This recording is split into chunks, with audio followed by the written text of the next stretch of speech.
Welcome to a new episode of the True Crime Edition. This week we'll be looking at the crime that inspired horror movie Jeepers Creepers. Dennis DePue evaded police for nearly a year before he was finally stopped, but his actions were forever ingrained in the cinematic universe for entertainment. On the 15th of April 1990, Ray and Marie Thornton were driving along quiet Snow Perry Road in Coldwater, Michigan. As they drove, they played a game to pass the time. The game was to make words and phrases out of the number plates that passed them. As a green 1984 Chevrolet truck passed them at high speed, Marie won that round of the game. The GZ on the plate made her exclaim, "Geez, he must be in a hurry." They continued their drive, and it wasn't long until they passed an old schoolhouse in the middle of nowhere that greeted them with a horrific sight. A man was standing just beside it, and in his hands was a white sheet covered in blood that he was trying to dispose of. Marie saw the man's vehicle parked between the school and a large tank and knew immediately it was the Chevrolet that had overtaken them earlier. The pair continued driving to find a phone, and Marie wrote down what she remembered of the license plate. However, their journey was interrupted when they saw the truck quickly approaching them from behind. The Chevrolet followed them closely for a few miles, and eventually turned off the road into a rest stop. Ray and Marie still needed to call the police, but they wanted to gather more information, like the number plate, so they courageously turned around and returned to find the truck. As they passed, a tall man wearing a white hat stood at the back of the vehicle with the doors open, changing the number plates. He'd also left the passenger door ajar so the interior was visible. The inside was covered in a large amount of blood. Ray and Marie could only imagine what the man had done, but they would soon find out on the news. Earlier that day, 46-year-old Dennis DePue went over to his ex-wife's home to pick up his children. Joint custody had been part of the divorce settlement, but Dennis still used the guest house as an office, despite not living at home anymore. He'd also got into the house when no one was around, even though his wife Marilyn changed the locks because she was scared of her ex-husband. The couple's divorce wasn't a surprise, and Marilyn had confided in friends that Dennis was a bully. However, Dennis was forthcoming during the agreements and offered Marilyn whatever she wanted from the settlement. Even so, there were underlying issues that their children had picked up on. The couple's 3 children didn't want to spend time with their father, and on that day in April, the youngest refused to get in his car, and the others quickly followed suit. A fight erupted between the children and Dennis, and Marilyn also joined in. Dennis accused his ex-wife of turning his children against him, and in anger, he pushed her down the stairs and began beating her as their children looked on. One of the children ran to the neighbor's home to call for help, but on her return, Dennis told her that he was taking Marilyn to the hospital. They never arrived at any nearby emergency rooms, and Marilyn was never seen alive again.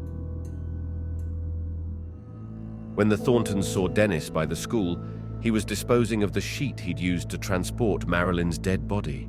The animal hole he'd tried to push the sheet down wasn't large enough, and when Ray and Marie went back to see what Dennis had been up to, they found it sticking out of the ground. When law enforcement and forensics arrived on the scene, the Michigan State Police and the Sheriff's Office had already begun their manhunt for Dennis, following the call from his daughter. The area was taped off, and nearby, forensics found tire tracks and a pool of blood. The treads would later be linked to Dennis's truck, and the blood was matched to Marilyn. The next day, Marilyn's body was discovered in the brush next to a quiet road, halfway between home and the schoolhouse. She'd been shot in the back of the head by her husband. In the days following his wife's murder, Dennis went on the run and sent several letters to family and friends. He posted 17 letters in total, with various postmarks from across East American states. They were full of long rants in which he tried to justify killing Marilyn. In one, he wrote, "Marilyn had many opportunities to treat me fairly during this divorce, and she chose to string it out, trick me, lie to me, and when you lose your wife, children, and home, there's not much left. I was too old to start over." 3 months after Marilyn's murder, Dennis sent another letter. It was 13 pages in length, quoted verses from the Bible, and contained more rambles from the fugitive. The TV show Unsolved Mysteries aired the episode of Dennis DePue's crime in March 1991, nearly a year after the murder. The night that episode screened, a woman named Mary arrived at her home in Dallas, Texas, surprised to see her boyfriend's vehicle in the driveway. As she opened the front door, she was confronted by Hank, who told her he needed to drive home as his mother was very ill. He asked Mary to make him some sandwiches for the road while he packed his belongings.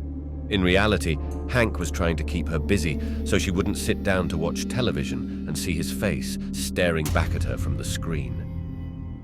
Hank packed up his green 1984 Chevrolet van and hugged his girlfriend. Mary never saw the man again, but would soon find out who he really was. Mary's friend was the one to call into the hotline, reporting her friend's boyfriend as Dennis DePue. She gave the operator his license plate number and where they thought he was going, and just 4 hours later, Dennis was located. Louisiana state troopers were the first to spot the vehicle. They tried to stop the truck, but instead embarked on a high-speed chase that lasted for 15 miles. Warren County Sheriff Paul Barrett told his team to shoot out the truck's tires if they couldn't stop Dennis, and they succeeded, hitting both back wheels. Dennis managed to drive on the rims for half a mile before the car eventually gave up and stopped. He shot at officers with his gun, with 2 bullets going through the windscreen and 1 through an open window. After a futile attempt to escape, the 47-year-old turned the gun around and shot himself. Dennis was buried at Eagle Cemetery in Indiana, far from his wife's final resting place in Oakland County, Michigan. After Dennis DePue's actions of covering up the murder of his wife were depicted in the episode of Unsolved Mysteries, they eventually became the basis of the beginning of 2001's movie Jeepers Creepers. The film went on to spawn several sequels and a prequel, and partially cemented Dennis DePue's infamy on film. For more information about this case, please see the show notes. Thank you for watching. We'll see you back here soon.